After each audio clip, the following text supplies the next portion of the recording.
Varahi sales grand festive celebrations ప్రతి 10,000 రూపాయల కొనుగోలుపై ఒక బంగారు నాణెం ఉచితం. ఈ ఆఫర్ జనవరి 15 వరకు మాత్రమే.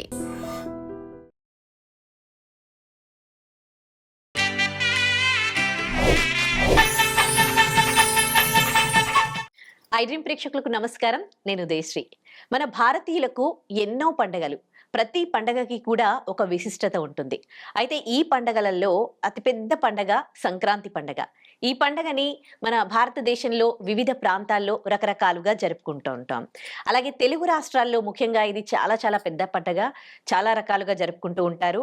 అటు ఆంధ్రాలో కానీ ఇటు తెలంగాణలో కానీ ఈ పండగ యొక్క విశిష్టత మనకు తెలియజేయడానికి, అలాగే సైంటిఫిక్ రీజన్ కూడా ఉంటుంది ప్రతి పండగకి. దాని గురించి కూడా తెలియజేయడానికి మనతో ఉన్నారు మంథా మాధురి గారు. మాట్లాడదాం. నమస్తే అమ్మ, welcome to our studio. Okay, Bhogi పండుగ గురించి లాస్ట్ వీడియోలో చాలా చాలా బాగా చెప్పారు.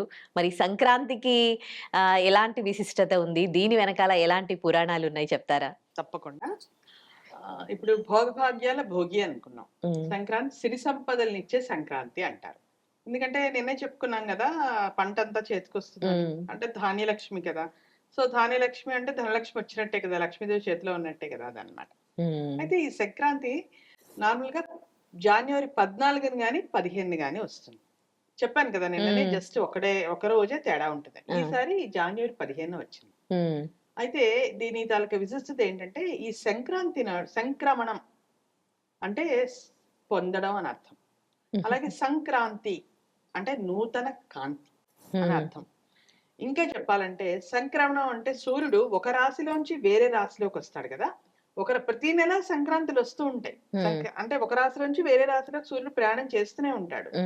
అయితే ఇప్పుడు ఏంటంటే ఈ సంక్రాంతికి అంత ప్రత్యేకత ఎందుకంటే సూర్యుడు ధనస్సు రాశిలో వచ్చి మకర రాశిలోకి ప్రవేశిస్తాడు. మనం ఏం చెప్పుకున్నాం, భోగి నాడు అదే దక్షిణాయనంలో ఆఖరి రోజు అని చెప్పుకున్నాం. ఇప్పుడు ఏంటి, సంక్రాంతి నాడు ఉత్తరాయణంలో తొలి రోజు. అంటే సూర్య గమనం ఉత్తరాయణం అంటే ఉత్తరం వైపు.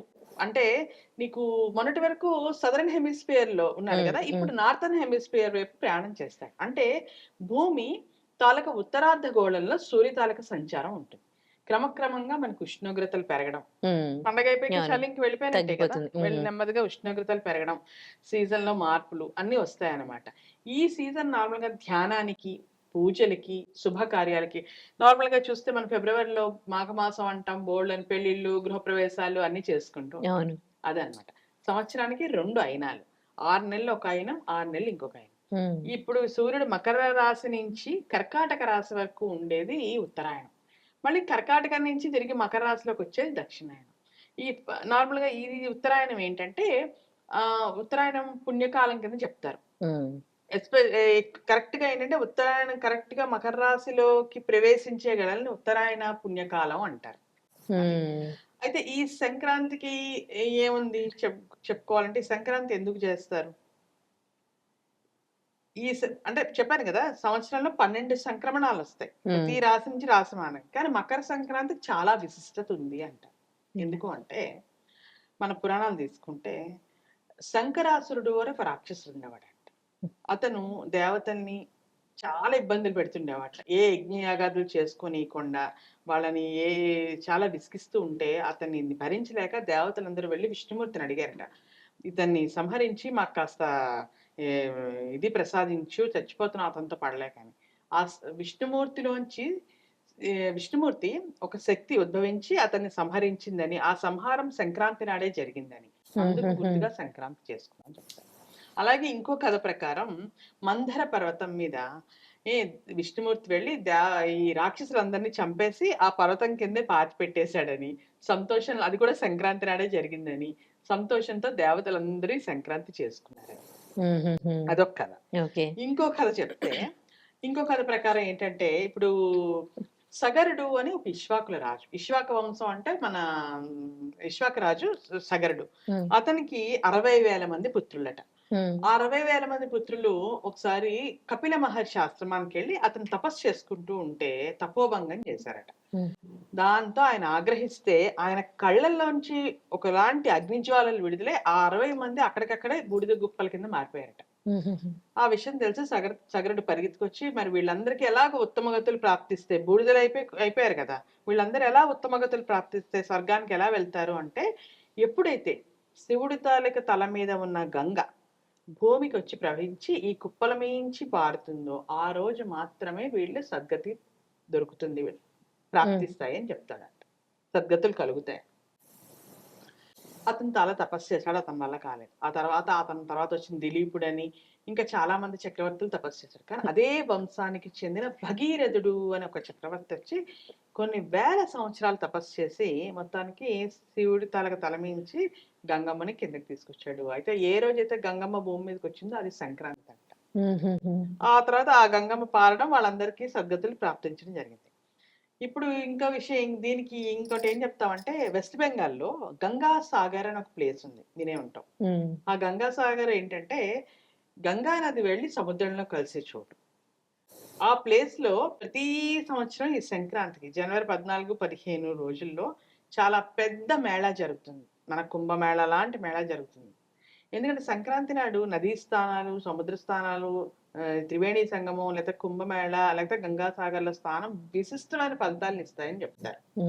అయితే అదే రోజు గంగ మరి భూమి మీదకి అవతరించిన రోజు కదా, గంగ వెళ్ళి సముద్రంలో అక్కడ కలుస్తుంది. అందుకని ఆ గంగాసాగర్ లో మీడియా కవరేజ్ కూడా చాలానే ఉంటుంది. విపరీతంగా చేస్తారు, అంటే చాలా పెద్ద ఎత్తున ఉత్సవం చేస్తారనమాట.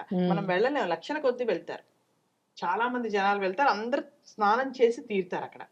అది ఇకపోతే నెక్స్ట్ ఇంకా ఈ పొంగల్, అదే మీన్ సంక్రాంతి నాడు ఇంకో చెప్పుకోదగ్గ విషయం ఏంటంటే భీష్మ పితామహుడు అతనికి ఎప్పుడు కావాలంటే అప్పుడు మరణించే వరం ఉంటుంది. అవును. అతను ఏం చేస్తాడు, అంపశయ్యం మీద 58 రోజులు వెయిట్ చేస్తాడు ఉత్తరాయణ పుణ్యకాలం కోసం. ఎందుకంటే ఉత్తరాయణంలో మరణించిన వాళ్ళు నేరుగా స్వర్గానికి పోతారని నమ్మకం.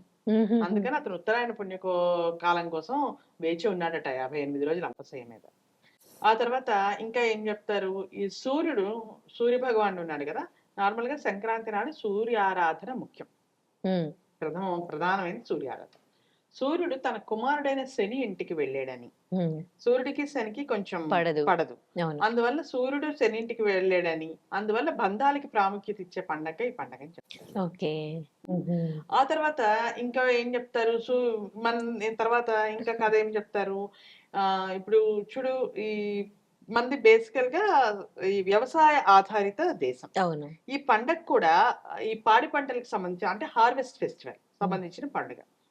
ఈ రోజు నాడు సంక్రమణం నాడు పంట ఇంటికి వచ్చిన కొత్త బియ్యం, ఆవు పాలు, తర్వాత కొత్త బెల్లం, తర్వాత అన్ని వేసి ఆవు నెయ్యి వేసి బయట ఆరుబయట సూర్యుడికి ఎదురుగా ఈ మన ఆవు పేడతో చేసిన పిడకలు ఉంటాయి కదా, పిడకల మీద పాయసం వండుతారు, పరమాన్నం వండుతారు. దాన్ని పొంగల్ అంటారు. అందుకే మనం సంక్రాంతికి విష్ చేస్తున్నప్పుడు పొంగల్ అని విష్ చేస్తుంటాం, హ్యాపీ పొంగల్ అని. అలా వచ్చి పొంగల్ ఇవన్నీ నైవేద్యం పెడతారు సూర్యుడికి. అందుకని ఆ పండగకి కూడా పొంగల్ అనే దీంతో సంబోధిస్తూ ఉంటారు అనమాట సంక్రాంతి పండుగను కూడా. అయితే ఈ ఆ రోజు సూర్యారాధన విశేషమైన ఫలితాలను ఇస్తుందని కూడా చెప్తారు. ఇంకా సంక్రాంతి అంటే గుర్తొచ్చేది ఏంటి, ఒక నువ్వులు కానీ పొద్దున నువ్వులతో స్నానాలు చేస్తారు కదా, ఆ నువ్వులు ఎందుకు పెట్టుకుంటారు? కొంతమంది ఏంటంటే ఈ పండగని తర్వాత వద్దాం అక్కడికి, నెక్స్ట్ తర్వాత సంక్రాంతి అంటే గుర్తొచ్చేది ఇంకోటి ఏముంది, హరిదాసులు. విష్ణునామ తిరునామం పెట్టుకొని చిరతలు పట్టుకొని పైన ఒక పాత్ర పెట్టుకొని, ఆ పాత్రను అక్షయ పాత్ర అంటారు. అది భూమికి సంకేతం అంటారు. భూమిలాగే ఉంటుంది, గుండ్రంగా ఉండి దానిపైన ఇలా గీతలు ఉంటాయి. మన లాటిట్యూడ్స్ లాంగిట్యూడ్స్ గీస్తే భూమి ఎలా ఉంటుందో అలా ఉంటుంది ఆ పాత్ర. ఆ పాత్ర తలమే పెట్టుకొని ఇంటింటికి వస్తారు. వాళ్ళు అక్కడ వస్తున్నారని తెలిస్తే వీళ్ళు ఇక్కడ బియ్యమో ఏదో కానుకలో పెట్టుకొని ఉంటారు. ఆ పాత్రలో ఆ బియ్యమో ఆ కానుకలు వేస్తారు. అతన్ని సాక్షాత్ విష్ణు స్వరూపుడిగా భావిస్తారు. ఆల్రెడీ లక్ష్మీదేవి ఇంటికి వచ్చేసింది పంట రూపంలో. హరిదాస్ కాలు పెడితే విష్ణుమూర్తి వచ్చినట్టు. ఇంకా ఎందుకని అతను ఆ పాత్ర తన ఇంటి దగ్గర తలమే పెట్టుకుంటాడు, మళ్ళీ ఇంటికి వెళ్ళాకే దించుతాడు. అది భూమిలాగా అక్షయ పాత్ర అనమాట, భూమికి సంకేతం అని చెప్తారు. అతను మనం వెయ్యాలంటే భిక్ష అతను వంగి తీసుకుంటాడే తప్ప పాత్రని కింద పెట్టాడు. ఎవరింట్లో అయితే మనం లేదని పంపించినా, లేకపోతే అతను మన ఇంటికి రాకపోయినా ఆ ఇంటికి అరిష్టం అంటారు. దేవుణ్ణి మననేమో నెగ్లెక్ట్ చేస్తాడు, ఇగ్నోర్ చేస్తాడు అంట. దేవుడు మీకు మన మీద కృపలేదు అనుకుంటారు. ఆ తర్వాత ఇంకా ఏం గుర్తొస్తుంది సంక్రాంతి అంటే, వంటలు అవన్నీ చేసుకుంటూ పిండి రెగ్యులర్ గంగిరెద్దులు. హా, డూడు గంగిరెద్దు. బసవన్నలు అవును. ఆడిస్తారు కదా, ఆ. ఆ బసవన్నలు డూడు గంగిరెద్దులను ఆడించాం. ఉమ్. దానికి కూడా ఒక కథ ఉంది. పూర్వం గజాసురుడు అని ఒక రాజు ఉండేవాడంట, ఆ రాక్షస రాజు. ఉమ్. అతను శివుడు పాపం చాలా త్వరగా లొంగిపోతాడు కదా, భక్త శిల్పుడు. ఎవరన్నా కాస్త ఉమ్. ఏమాత్రం దేహి అని అంటే చాలు ఆయన. ఇచ్చేస్తాడు. ఒక ఆ. ఏదో అంటారు కదా, చిటికెడు బూడిదేసి చెంబు నీళ్లు పోస్తే చాలు శివుడికి ప్రసన్నం అయిపోతాడని. ఆ శివుడు ఏం చేశాడు, ఆ శివుడిని తపస్సు చేసి నువ్వు ఎప్పుడు నాతోనే ఉండాలి కాబట్టి వచ్చి నా పట్టులో కూర్చో అన్నట్ట. ఉమ్. శివుడు అట్లాగే వెళ్ళిపోయి ఆయన పట్టులో కూర్చో. దేవతలు వీళ్ళందరూ వచ్చారు, వెతికారు, 3 లోకాలు ఎక్కడా కనపడలేదు. తర్వాత ఎలాగో చూస్తే తెలిసింది వాళ్ళకి గజాసుడు పొట్టలో ఉన్నాడని. అతన్ని బయటికి ఎలా రప్పించాలి? అందుకని విష్ణుమూర్తి ఒక ఉపాయం ఆలోచించి, ఎప్పుడైతే ఎప్పుడైతే ఈ ఈ నందీశ్వరుడు ఉంటాడు కదా శివుడు ముందర, ఆ నందీశ్వరుణ్ణి గంగిరెద్దులాగా అలంకరించి దేవతలందరికీ తలా వాయిద్యం ఇచ్చి పాటలు పాడుకుంటూ కిందకి వెళ్ళి వాళ్ళ తాలూకా ఆట పాటలు, రకరకాల విన్యాసాలు, నృత్యాలతో గజాసురుణ్ణి ఏ, సంతుష్టిని చేసి అప్పుడు గజాసురుడు అడుగుతాడు, మీకు ఏ వరం కావాలంటే నీ పొట్టలో ఉన్న శివయ్య కావాలని ఆ నంది కొమ్ములతో అతన్ని సంహరించి ఆ శివయ్యని బయటకు తీసుకొస్తారు. అప్పటి నుంచి ఎద్దులను అలంకరించి గంగిరెద్దులను ఆడే సాంప్రదాయం ఉంది అని ఒక కథ చెప్తారు. తర్వాత వచ్చేది ఏంటి, పితృదేవతారాధన. ఇందాక నువ్వు అన్నావు కదా నువ్వులు అని. చాలా ప్రాంతాల్లో ఈ పండగని పెద్దల పండుగ అని కూడా అంటారు. అవును. నువ్వులతో స్నానం, తల మీద నల్ల నువ్వులు వేసుకుని స్నానం చేసే ఆచారం కొన్ని ప్రాంతాల్లో ఉంటే, అంటే ఈ ఎందుకంటారంటే ఆ రోజున ఈ దేవతలందరూ దక్షిణాయనం అంతా వాళ్ళకి రాత్రి, ఉత్తరాయణం పగలు. మన సంవత్సరం దేవతలకు ఒక రోజు. అప్పుడే వాళ్ళందరూనేమో స్వర్గం వైపు వెళ్తూ ఉంటారట. ఈ చనిపోయిన పెద్దలు ఎవరైతే ఉన్నారో మన ఇళ్లలో, వాళ్ళు కూడా దేవతలతో పాటు స్వర్గానికి వెళ్తారని, ఆ రోజు మనం గనక పితృదేవతల్ని ఆరాధిస్తే మిగతా 12 సంక్రమణాలను ఆరాధించిన ఫలితం వస్తుందని చాలా పెద్ద ఎత్తున ఆరాధిస్తారు. అంటే వాళ్ళకి ఇష్టమైన పదార్థాలన్నీ చేయడం, వాళ్ళకి ఏవో బట్టలు పెట్టడం, అవి ఇంకొకరు ఎవరికి ఇవ్వడం, బ్రాహ్మణులు పిలిచి స్వయం పాకాలు ఇవ్వడం, నువ్వులతో చేసిన పదార్థాలు వండడం, అవి తినడం. అలాగే తిలాదానం అని విశేష ఫలితాలను ఇస్తుందంట. తిలలు అంటే నువ్వులతో చేసిన పదార్థాన్ని దానం చేయడం, లేకపోతే నువ్వులు దానం చేయడం. కొన్ని ప్రాంతాల్లో కొంతమంది నువ్వుల దానాలను తీసుకోరు. శనిది అన్నట్టుగా, ఇది వాళ్ళది మేమెందుకు తీసుకోవాలన్నట్టుగా. అలాంటి అందుకని వాళ్ళని అడిగి చేయాలి. మహారాష్ట్రలో ఒక పద్ధతి ఉంది, ఇలా తిలాదానాలు ఇవ్వకుండా వాళ్ళు ఏం చేస్తారు, నువ్వులతో స్వీట్స్ చేసి అందరికి పనిచేస్తారు, అందరూ తినేస్తారు. చిక్కీలు అవి చూసాడు కదా పూణేలో చేస్తారు. అది ఎక్కువ నువ్వులు తినేది సంక్రాంతి టైంలోనే. దీని వెనకాల సైంటిఫిక్ రీజన్ ఏంటంటే, నువ్వులు వేడి అని చెప్తారు. ఈ సీజన్ అంతా చలికాలం, వేడి ఆ నువ్వులు తినడం వల్ల శరీరంలో వేడి పుడుతుంది. అది అయిన తర్వాత ఇంకా కొంతమంది అంటే ఇప్పుడు మన హైదరాబాద్ లో కూడా చేస్తున్నారు, కానీ ఎక్కువ నార్త్ ఇండియాలో పతంగులు ఎగరేస్తారు, కైట్ ఫెస్టివల్. సంక్రాంతి అంటేనే కైట్ ఫెస్టివల్. ఎందుకని చెప్పాను కదా, ఉత్తరాయణం అంటే దేవతలకు పగలని. వాళ్ళ దేవతలు ఆకాశంలో సంచరిస్తూ ఉంటారట. వాళ్ళ కిందకి చూస్తే ఈ కైట్స్, ఈ పతంగులన్నీ చాలా అందంగా కనిపిస్తాయట. అవి చూసి వాళ్ళు చాలా హ్యాపీగా ఫీల్ అయ్యి వరాలు ఇస్తారట. వాళ్ళకి ఎంటర్టైన్మెంట్ అన్నమాట. అందుకని పతంగులు ఎగరేసే ఆచారం కూడా ఉంది. అయిపోయిందా? ఇంకేముంది, నువ్వు చెప్పినట్టు రకరకాల పిండి వంటలు, అరిసెలలో కూడా మళ్ళీ నువ్వులు ఎక్కువ వేస్తారు. ఎందుకంటే ఈ వేడి శరీరంలో వేడి పుట్టడానికని అరిసెలు, ప్రత్యేకంగా అరిసెలు చేస్తారు సంక్రాంతి అంటే. ఇంకా రకరకాల పిండి వంటలు, ఇంకా పితృదేవత ఆరాధన, ఇష్టదైవ ఆరాధన, పూజలు, కొత్త బట్టలు, ఇవన్నీ కామనే కదా. తర్వాత కొత్త ఇంట్లో అందరూ బంధువులు, ముఖ్యంగా ఈ సంక్రాంతికి కూతురు అల్లుడు, కొత్త అల్లుళ్ళు మరీ ప్రత్యేకంగా పండగొస్తారు, పిలుస్తారు, వాళ్ళని ఇన్వైట్ చేస్తారు, చేసి వాళ్ళకి కావాల్సినంత ఇవ్వడం. ఎందుకంటే కొత్త అల్లుడిని కూడా సాక్షాత్తు విష్ణుమూర్తి లాగా భావిస్తారనమాట. తర్వాత ఇందాక మనం చెప్పుకున్నాం కదా గంగిరెద్దులని. గంగిరెద్దులు కూడా వచ్చి ఆడిచ్చి ప్రతి ఇంట్లో కాలు పెట్టించుకుంటారు. ఎందుకంటే గంగిరెద్దులు అలా కాలు పెడితే శివయ్య ఇంట్లో కాలు పెట్టినట్టు, సాక్షాత్తు పరమశివుడు కాలు పెట్టినట్టు. పండగ అంటే అందరూ దేవతలు కూడా రావాలన్నమాట. ఇంకా రంగురంగుల ముగ్గులు, భోగి కుండలని, పొంగల్ కుండలని, చెరుగళ్ళని, పతంగులని, రకరకాల ముగ్గులు వేస్తారా, తోరణాలు, ఇవన్నీ క్వైట్ కామన్. కొత్త బట్టలు, సంక్రాంతి సంబరాలు, అందరూ బంధువులతో గడపడం, ఇవన్నీ. ఇంకా ఈ రోజు ఇంకో ప్రత్యేకత ఏంటంటే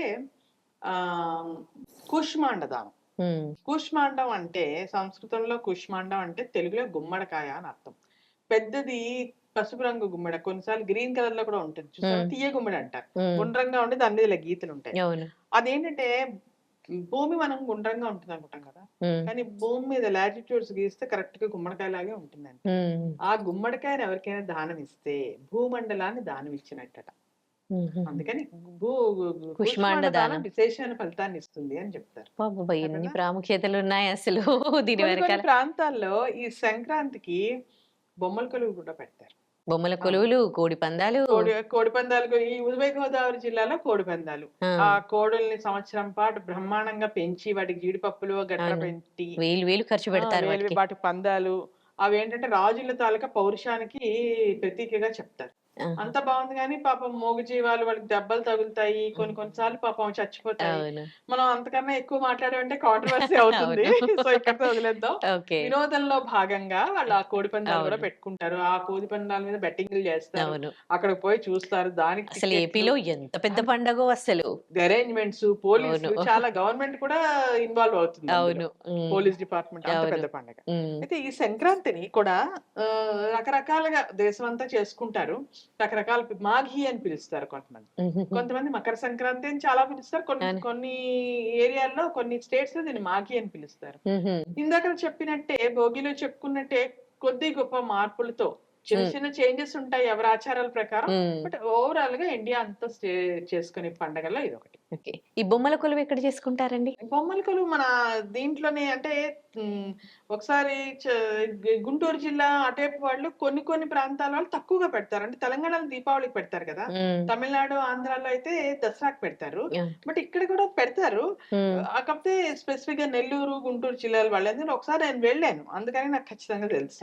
వాళ్ళలో ఇదే పెట్టుకునే ఆచారం ఉంది. కాకపోతే మనకి ఇప్పుడు దీపావళికి తెలంగాణలో లేకపోతే ఆంధ్ర, తమిళనాడులో మన దీనికి పెట్టినంత వైడ్ రేంజ్ లో కాదు, తక్కువ మంది పెడతారు.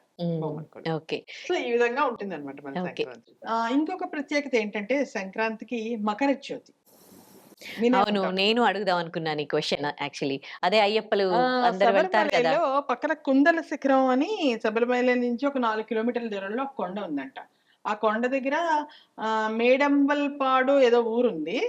ఆ ఊర్లో ఈ మకర జ్యోతిని వెలిగిస్తారు ప్రతి ఏటా సంక్రాంతికి. కరెక్ట్ గా ఉత్తరాయణ పుణ్యకాలం అని చెప్పాను కదా, అంటే సూర్యుడు మకర రాశిలో ప్రవేశిస్తాడు, ఆ టైంలోనే వెలిగిస్తాడు. దీని ఏం చెప్తారంటే మకరాసురుడు అనే ఒక రాక్షసుడిని అయ్యప్ప వధించాడని, ఆ వధించి తనే జ్యోతి రూపంలో భక్తులను ఆశీర్వదించడానికి వస్తాడని, ఈ అయ్యప్ప భక్తులు అందరూ కూడా ఆ జ్యోతి చూడడానికి కొన్ని లక్షల సంఖ్యలో వెళ్తారు. 40 రోజులు దీక్షలు అవి చేసుకుని ఆ రోజుకి అక్కడ ఉండేలా ప్లాన్ చేసుకుంటారు. ఎందుకంటే ఆ జ్యోతి చూడడం వల్ల వాళ్ళ జన్మ ధన్యం అవుతుందని భావిస్తారు. అది కూడా సంక్రాంతి. అవును, టీవీలో కూడా చూస్తూ ఉంటారు, వెళ్ళలేని వాళ్ళు. కవరేజ్ ఉంటుంది, మనం అందరం టీవీలోనే చూస్తాం, వెళ్ళలేం కాబట్టి.